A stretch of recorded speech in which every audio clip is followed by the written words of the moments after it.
Una madre disperata alla ricerca del luogo in cui è stato sepolto il figlio appena giustiziato e la Madonna Addolorata la protagonista di questo pellegrinaggio alla ricerca di Gesù Cristo, crocifisso dai Romani. E questo è il significato della processione de Sas Kirkas che ieri, come vuole la tradizione del Giovedì Santo, all'imbrunire ha attraversato le vie del capoluogo barbaricino toccando 7 chiese.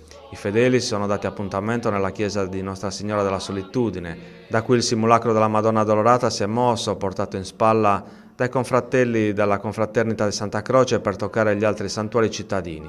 Qui sono stati allestiti dei sepolcri adornati tra l'altro con i germogli di grano, simbolo di speranza e della vita che rinasce dopo la morte, ma anche del pane e del vino, protagonisti dell'Eucaristia.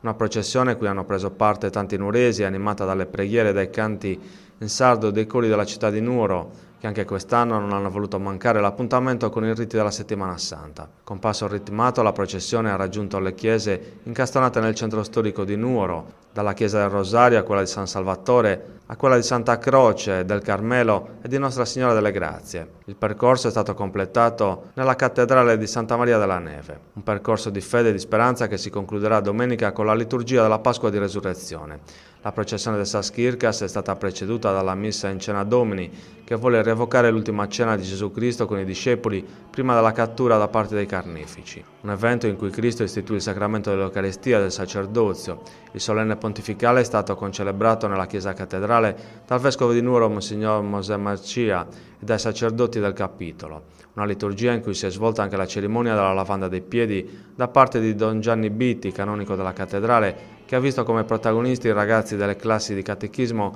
che si stanno preparando a ricevere la prima comunione. Stasera, venerdì santo, il rito clou sarà quello del Siscravamentum, messo in scena dalla confraternita di Santa Croce. Alle 21 i fedeli potranno assistere alla deposizione del corpo di Cristo dalla croce e la sua traslazione nel Santo Sepolcro, allestito nella chiesa di Santa Croce.